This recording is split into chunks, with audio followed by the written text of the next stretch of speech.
Bismillahirrahmanirrahim. Assalamualaikum warahmatullahi wabarakatuh.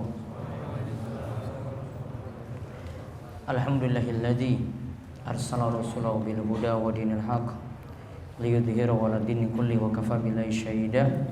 Wa asyhadu an la ilaha illallah wahdahu la syarikalah iqraran bihi wa tauhidan wa asyhadu anna Muhammadan abduhu wa rasuluh.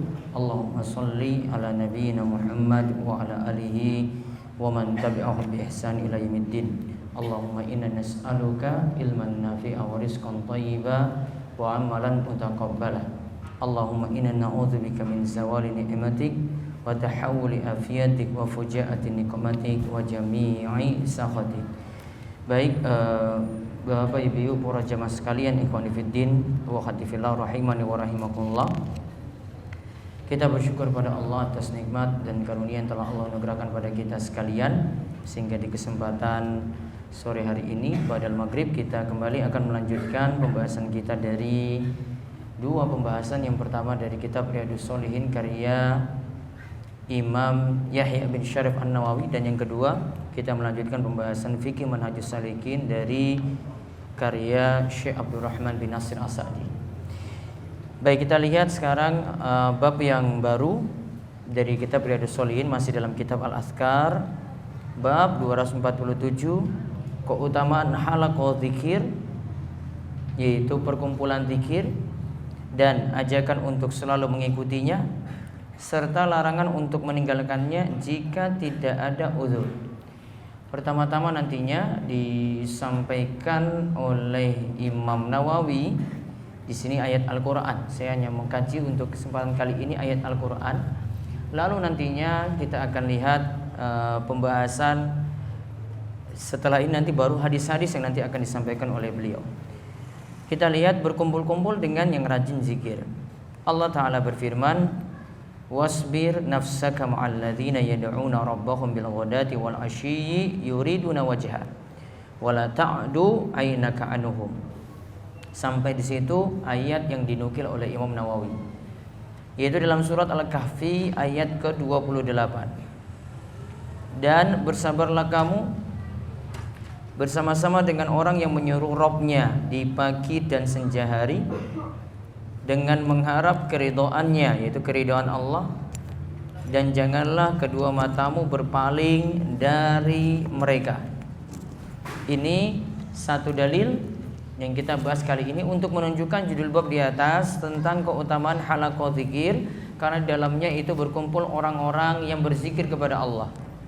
Kemudian ada ajakan juga untuk selalu mengikutinya.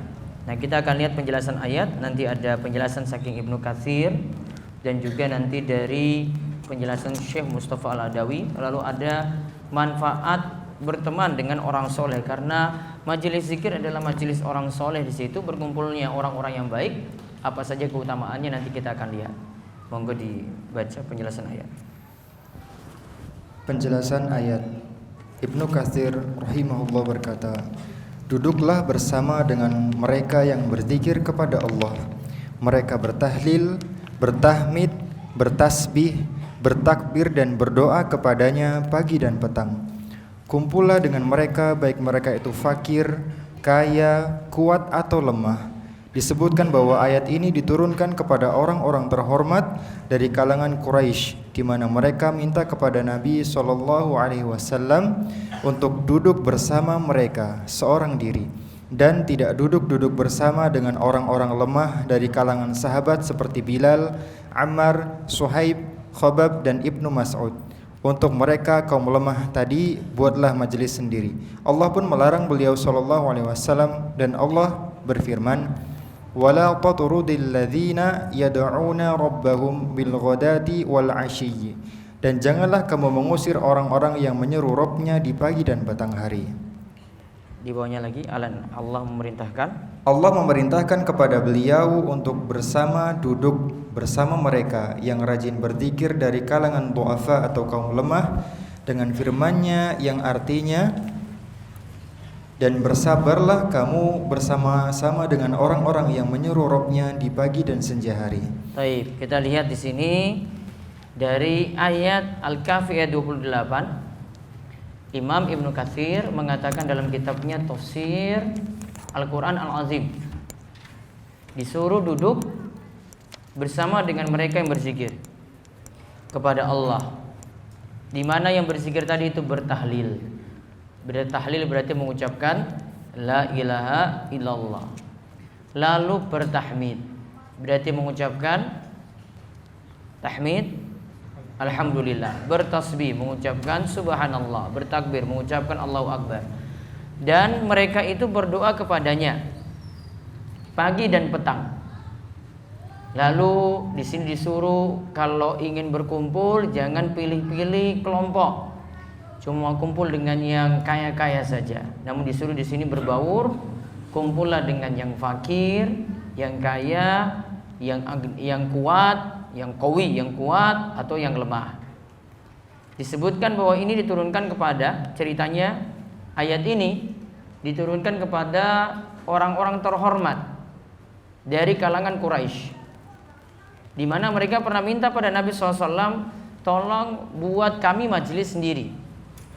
Namun cuma spesial untuk orang-orang terhormat saja, tidak untuk yang lainnya. Jadi spesial untuk mereka, tidak boleh gabung-gabung dengan orang-orang yang miskin, nggak boleh. Jadi mereka minta pada Nabi SAW buat majelis sendiri dengan mereka.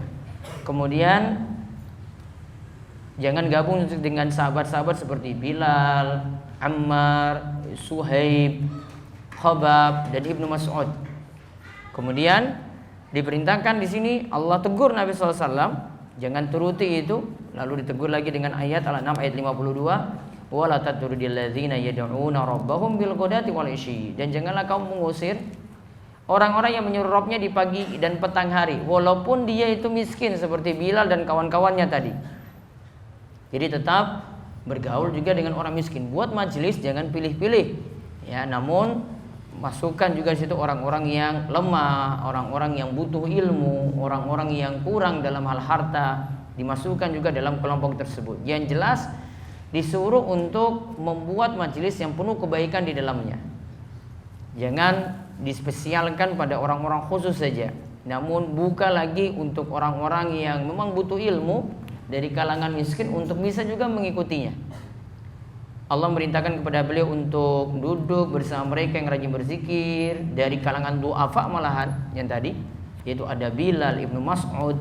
Lalu Allah katakan wasbir nafsaka ma'al ladzina yad'una rabbahum bil ghadati wal 'ashyi yuriduna wajha wa la ta'du 'ainaka 'anhum, dan seterusnya. Kemudian dibaca lagi yang dimaksud dengan orang-orang yang menyeru Rabbnya ada dua makna, yaitu yang pertama mereka yang berdoa dan berzikir kepada Rabbnya, dan yang kedua mereka yang beribadah kepada Rabbnya. Baik, ini punya makna yang hampir sama. Yang pertama tadi disebutkan yad'una rabbahum bil ghadati wal asyi. Apa yang dimaksudkan mereka itu yad'una rabbahum? Dikatakan oleh Syekh Mustafa Al-Adawi, yang pertama maknanya mereka itu berdoa, suruh kumpul dengan orang-orang yang berdoa dan berzikir. Ya, suruh kumpul dengan orang-orang yang rajin berdoa dan rajin berzikir. Yang kedua, suruh kumpul dengan mereka yang rajin beribadah kepada Allah. Artinya punya makna yang hampir mirip di sini. Intinya cari orang yang juga rajin ibadah supaya kita terpengaruh, atau cari orang yang juga rajin berzikir dan berdoa supaya kita juga terpengaruh dengan kebaikan-kebaikannya. Nah, sekarang kita lihat manfaat berteman dengan orang soleh. Di sini disebutkan dalam dua pembahasan oleh Syekh Mustafa Al-Adawi. Yang pertama ketika beliau membahas tafsir surat Al-Kahfi, kemudian menyebutkan di antara poin ini yang disebutkan. Lalu juga di antaranya ada buku beliau namanya Al-Jalis Soleh wa Jalis As-Su. Ya, teman-teman kumpul yang baik dan juga teman-teman kumpul yang jelek. Sekarang kita lihat manfaatnya berteman dengan orang soleh. Satu, manfaat berteman dengan orang soleh. Satu, dia akan mengingatkan kita untuk beramal soleh, juga saat kita terjatuh dalam kesalahan. Dia akan mengingatkan kita untuk beramal soleh, juga saat kita terjatuh dalam kesalahan diingatkan pula. itu teman yang mungkin tidur nggak bareng dengan teman. Berarti kalau yang lebih dekat lagi daripada teman apa kira-kira? Apa mas? Hah? Yang mesti bareng-bareng terus nanti? Istri berarti. Berarti kalau kita bahas memilih teman soleh, berarti juga sama nanti pembahasannya memilih istri yang soleh. Berarti pembahasannya sama. Jadi sudah sebagian fikih nikah antum dapati di sini. Ya. Di sini manfaatnya kalau dimiliki teman seperti ini, kita miliki teman seperti ini, ingat kita kurang dalam ibadah diingatkan. Kita salah juga diingatkan. Ada yang keliru dari amalan kita, dia ingatkan. Ada yang amalan kita yang tidak sesuai dengan tuntunan, dia juga ingatkan. Ya, kita lihat di sini ada seorang sahabat, nantinya ada kisah Salman dan Abu Darda. Dibaca dulu di bawahnya. Yang menjadi dalil teman soleh akan selalu mendukung kita dalam kebaikan dan mengingatkan kita dari kesalahan. Lihatlah kisah persaudaraan Salman dan Abu Darda berikut ini. Nah, nanti lihat kisah Salman dan Abu Darda berikut ini. Dua-duanya ini adalah sahabat Nabi SAW. Namun salah satunya di sini Abu Darda, ini sahabat yang rajin ibadah.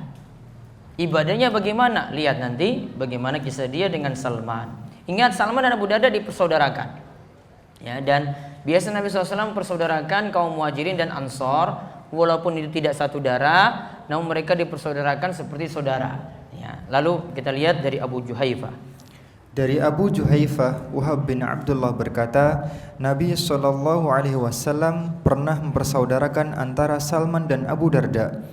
Tatkala Salman bertandang ziarah ke rumah Abu Darda, ia melihat Ummu Darda, yakni istri Abu Darda dalam keadaan mengenakan pakaian yang serba kusut. Lihat, di sini disebutkan Salman dan Abu Darda dipersaudarakan. Lantas Salman bertandang atau ziarah. Biasa kalau istilah yang tepat di sini bukan silaturahim seperti istilah kita. Yang tepat kalau cuma berkunjung pada teman itu namanya ziarah. Sedangkan kalau silaturahim itu sebenarnya hubungan spesial dengan sedulur atau dengan kerabat-kerabat dekat. Mau datang ke rumah paman, bibi, nah itu namanya silaturahim. Mau datang ke rumah saudara kandungnya sendiri, itu namanya silaturahim. Mau datang ke rumah keponakannya juga itu silaturahim, itu namanya. Atau kunjung yang lebih tua darinya, simbahnya misalnya, nah ini namanya silaturahim. Namun kalau cuma dengan teman, itu namanya ziarah. Ya, biar nanti tidak salah pahami tentang hadis-hadis yang menyatakan siapa yang ingin dipanjangkan umurnya, diberkahi rizkinya, falyasil rahimah, maka jalinlah hubungan silaturahim. Ya, maka jalinlah hubungan silaturahim. Nah, di situ hadis itu cuma membicarakan tentang hubungan kerabat saja yang disambung. Ya, hubungan kerabat saja yang disambung. Penjelasan seperti ini dijelaskan oleh Imam Ibnu Hajar dalam kitabnya Fathul Bari. Beliau katakan ini cuma hubungan kerabat saja, tidak dengan hubungan-hubungan dengan teman yang punya faedah dipanjangkan umur atau diberkahi rizkinya tadi. Lalu selanjutnya, Salman pun bertanya padanya, "Mengapa keadaanmu seperti itu?" Wanita itu menjawab, "Saudaramu Abu Darda sudah tidak mempunyai hajat lagi pada keduniaan." Abu Darda sudah tidak lagi peduli dunia, mikirnya akhirat terus, mikirnya ibadah terus. Punya istri dia nggak ngurus istrinya. Lihat tadi dikatakan istrinya pakaiannya serba kusut. Ya, sama anak-anak kos-kosan itu juga kan, karena nggak ada yang ngurus. Antum nggak ada yang ngurus, jadi ya kayak gitu serba kusut ya wajar. Masuk kamarnya ya berantakan kayak gitu ya sudah, memang agamanya kurang sempurna. Ya, kayak gitu. Maaf kesinggung, nggak apa-apa lah. Kemudian Abu Darda. Kemudian Abu Darda datang dan ia membuatkan makanan untuk Salman.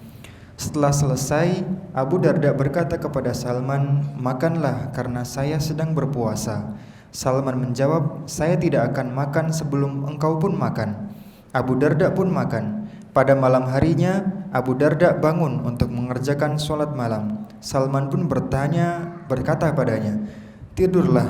Abu Darda pun tidur kembali. Nah, lihat, Abu Darda itu sering puasa. Namun kalau ada tamu dia layani. Dia buatkan makan, kemudian Abu Darda sajikan makanan tadi. Ini Salman, ini makanan untukmu. Maaf, saya nggak ikut makan, saya sedang puasa. Berarti dia rajin puasa kan? Mau ada tamunya atau enggak, pokoknya dia nggak perhatikan, dia nggak pedulikan tamunya. Ya, tamu makan, saya pokoknya puasa. Nah, ketika itu Salman lihat, masa saya saja yang makan, harusnya saya ditemani dong sama Abu Darda. Maka dia katakan bahwasanya saya tidak akan makan sebelum engkau pun makan. Maka dia inginkan, dan ini jadikan juga pelajaran kepada Abu Darda, ya puasa baik, namun ketika kamu terlalu berlebihan di sini, ya misalnya yang ketika ada tamumu, kadang kamu harus menghormatinya. Ya, ketika ada tamumu maka kamu harus menghormatinya. Ketika ada undangan misalnya, kamu harus hormati. Enggak terus-menerus dengan ibadahmu yang puasa tadi. Kadang malah ketika ini diundang oleh teman misalnya makan-makan, dia batalkan itu karena nggak enak. Wah, teman saya sudah susah payah masak misalnya, ya untuk dia layani dengan baik, kok datang tiba-tiba, ya ini maaf saya sedang puasa ini. Dia merasa bagaimana? Walaupun kita sudah datang juga untuk hadiri undangannya, namun perasaannya beda dibanding dengan kita ikut juga makan bareng-bareng dengan dia di situ. Nah, ini tadi maksud Abu Darda pada Salman. Kemudian yang kedua, Abu Darda itu rajin sholat malam. Ketika malam hari dia mau mengerjakan sholat malam, Salman tegur, wahai Abu Darda, sudahlah, tidurlah kamu. Karena Abu Darda cuma tidur sebentar, kemudian dia ingin malam harinya itu mayoritasnya dia gunakan untuk sholat malam. Maka ketika itu Salman lihat, Salman tegur Abu Darda, tidurlah sekarang. Nanti, sholatnya nanti diundur. Ya, sekarang kamu butuh untuk istirahat. Lalu ketika Abu Darda bangun, hendak mengerjakan sholat malam, Salman pun berkata lagi kepadanya, tidurlah hingga pada akhir malam. Salman berkata, bangunlah. Lalu mereka sholat bersama-sama. Setelah itu Salman berkata kepadanya, inna li rabbika alaika haqqan wa li nafsika alaika haqqan wa li ahlika alaika haqqan fa'ati kulla dhi haqqin haqqahu. Sesungguhnya bagi Rabbmu ada hak, bagi dirimu ada hak, dan bagi keluargamu juga ada hak. Karenanya penuhilah masing-masing hak tersebut. Kemudian Abu Darda mendatangi Nabi SAW lalu menceritakan apa yang baru saja terjadi. Beliau lantas bersabda, Salman benar. Baik. Ketika mau bangun malam, Salman suruh tidur, maka ketika itu Abu Darda tidur. Lalu ketika sudah datang malam lagi, Salman itu bangunkan. Artinya sudah mau dekati waktu subuh, Salman bangunkan lagi Abu Darda. Ayo sekarang bangun, mari kita sholat bersama-sama.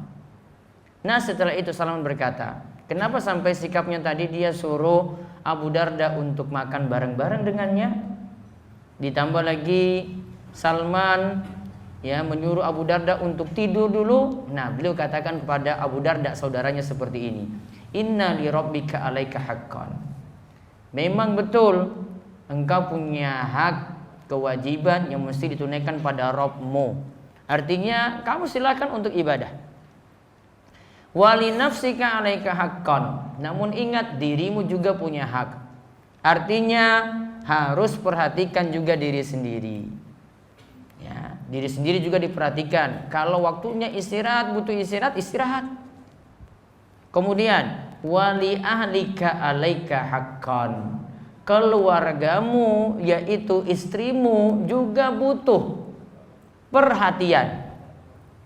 Istri juga, keluarga juga punya hak. Istri dan anaknya juga butuh perhatian. Lalu dikatakan oleh Salman, fa'ati kulla dzi haqqin haqqa. Maka tunaikanlah hak masing-masing tadi, berikan porsi masing-masing untuk ibadah, untuk istirahat badan, untuk perhatian kepada keluarga. Lalu ketika itu Abu Darda mendatangi Nabi SAW, menceritakan apa yang terjadi tadi, seolah-olah dia tidak setuju dengan apa yang dinasihatkan oleh Salman. Maka ketika diadukan pada Nabi SAW, malah Nabi katakan, Shadaqah Salman, Salman itu benar. Jadi apa yang dia katakan tadi itu benar. Berarti ini ikrar, takrir dari Nabi SAW. Karena ada sesuatu yang Nabi tidak katakan langsung, namun Nabi katakan iya betul. Maka ini menunjukkan ini juga jadi sabda atau hadis Nabi SAW. Pelajaran pentingnya di sini, perlu bagi waktu baik-baik untuk diri, istirahat, untuk ibadah, dan juga untuk memberikan perhatian kepada keluarga. Ya, ini punya porsi masing-masing yang nanti diberikan. Berikan waktu untuk ibadah ada. Ya, termasuk juga untuk dakwah, untuk belajar agama. Namun ingat, waktu istirahat juga ada. Badan juga butuh istirahat. Kemudian untuk keluarga juga ada. Selain cari nafkah, misalnya jadi seorang suami, butuh juga untuk memperhatikan keluarganya. Ya, misalnya keluarganya butuh, ya, karena suami misalnya dari Senin sampai Jumat misalnya full di kantoran. Ya, istri dan anak butuh ketika waktu-waktu weekend, libur, butuh untuk diajak jalan-jalan misalnya. Wong yang belum nikah saja butuh jalan-jalan, iya kan? Butuh nggak naik gunung gitu, iseng-iseng di gunung sampai di atas, sudah, oh saya sudah di atas gunung ini, foto, besoknya upload, iya kan? Iya, saya butuh kayak begitu. Apalagi ini keseharian ngurus anak terus coba, ya, ngurus anak, bapaknya nggak pernah tanggung jawab, anaknya nambah terus, ya. Bapaknya nggak tanggung jawab, ada terus anak itu. 6 tahun mungkin 3 anak, 10 tahun 5 anak berarti. Ya. Gimana coba ngurus anak terus, ini baru lahir, yang ini ngurusin lagi, ini ribut-ribut sana sini. Ya. Tentu ketika weekend suaminya ada, ya harusnya sibuk dan istri, bukan malah ini nanti ada suami yang kerjaannya senangnya dengan otomotif, yang ngurus motornya, ngurus mobilnya. Ada yang senangnya dengan alat pancing, ya mancing di kolam, kurang kerjaan. Ya, ada yang kurang kerjaannya beli ikan sendiri hidup, kemudian dilempar di dalam kolam, kemudian mancing sendiri. Kurang kerjaan. Sudah ada tadi itu padahal ikannya itu. Nongkrong situ seharian. Sehariannya bukan dari waktunya 2 jam 3 jam, jam 8 pagi sampai jam 4 sore itu. Kurang kerjaan sekali di bawah bapak. Saya ngomong kayak gini karena memang iya kenyataan kayak gitu. Sudah beli ikan tadi, ikan ini macam-macam ya. Sudah, ini ada kolam ini, dibuang ikan di situ, kemudian kumpul bareng-bareng mancing. Ih, tadi sudah ada padahal itu. Kurang kerjaan kan berarti? Jangan-jangan yang jomblo-jomblo juga sama kayak gitu. Kurang kerjaan. Ada waktu yang pas untuk dia dengan keluarga. Ini keluarga nggak diajak lagi coba nongkrong dengan ikan saja. Nongkrong situ, ya Allah nikmatnya apa? Saya belum pernah kayak begitu. Kurang kerjaan aja kalau saya. Kayak nggak ada kerjaan lain. Cari manfaat bisa dengan keluarga itu jalan-jalan. Ini ada waktu yang diberikan, perhatian yang diberikan pada keluarga tadi. Berikan masing-masing. Kalau enggak, suami berarti tidak memenuhi beberapa kewajibannya nanti di sini.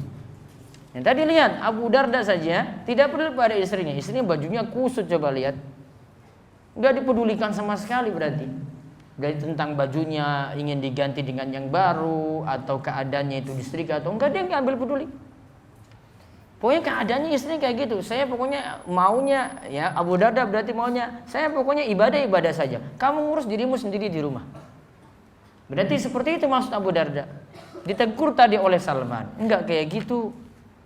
Masing-masing ada porsinya. Puasa ya enggak terus-terusan kayak gitu dong. Ada waktu kamu layani tamu, kamu batalkan puasamu dulu.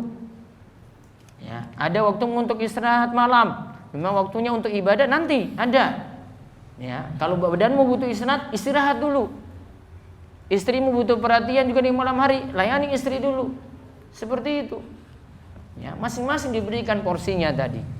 Dan ini jadi dalil ketika sahabatnya keliru Abu Darda, ya ada diingatkan oleh temannya. Salman mengingatkannya. Ya. Yang kurang ibadahnya diingatkan supaya rajin ibadah. Yang berlebihan di sini, ini kan berlebihan, maka diingatkan lagi, oh jangan berlebihan seperti itu, ada masing-masing porsinya. Yang keliru dalam maksiat, ya, maka diingatkan lagi, oh kamu keliru kayak gitu, kamu tobat. Nggak boleh terus-terus dalam maksiat semacam tadi, diingatkan dengan temannya tadi. Nah, itu fungsi teman yang pertama. Kemudian yang kedua, manfaat yang kedua, dia akan mendoakan kita dalam kebaikan. Dari Sofwan bin Abdillah bin Sofwan, istrinya adalah Abu Darda binti Abi Darda. Beliau mengatakan, saya tiba di negeri Syam.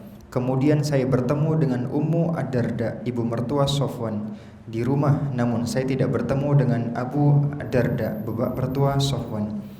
Ummu Ad-Darda berkata, apakah engkau ingin berhaji tahun ini?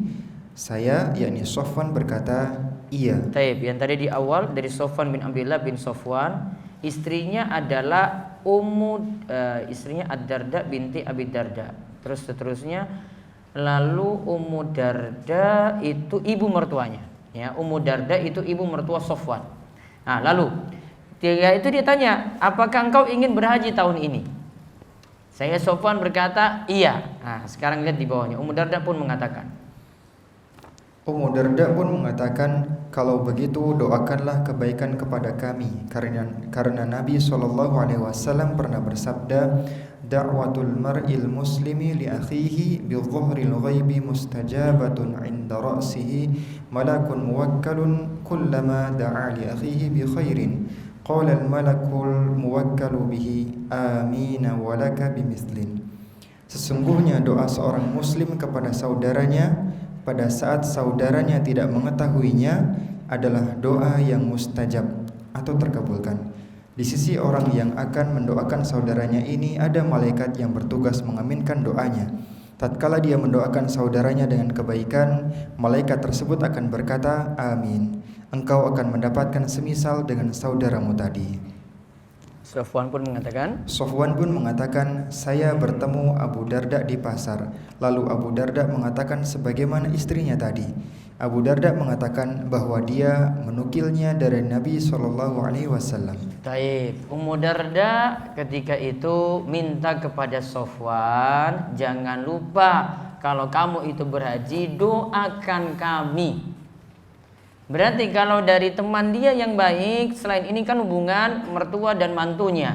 Berarti kalau dengan teman yang baik bisa seperti itu juga. Kalau temannya pergi umroh, temannya pergi haji, ya, dia minta, tolong jangan lupa doa-doa baikmu juga untuk saya. Alasannya kenapa di sini? Nabi SAW itu katakan, da'watul mar'il muslim, doa seorang muslim li akhihi, pada saudaranya, bi zuhril ghaibi, di saat saudaranya tidak mengetahuinya. Kan pergi haji, ketika berdoa di sana kan tidak tahu langsung. Bi zuhril ghaibi mustajabatun, doa itu terkabulkan. Ketika itu nanti ada malaikat yang datang, tugasnya untuk mengaminkan doa tadi. Dia misalnya di tanah suci saya, dia berdoa, ya Allah berilah kesehatan kepada teman saya. Maka malaikat tadi nanti akan datang kemudian katakan amin. Amin walaka bimislin. Amin, amin. Ya Allah kabulkanlah, dan engkau juga akan dapat yang semisalnya. Engkau yang akan dapat juga semisalnya. Tadi doakan sehat, berarti juga mudah-mudahan dirimu juga sehat. Engkau doakan dia supaya dapat rezeki yang banyak, mudah-mudahan juga rezekimu banyak. Nah, ini didapati kalau berteman dengan orang-orang yang baik, apalagi orang-orang soleh ini rajin berdoa kepada Allah seperti bahasan kita di sini. Manfaat yang ketiga. Manfaat yang ketiga, teman dekat yang baik akan dibangkitkan bersama kita pada hari kiamat.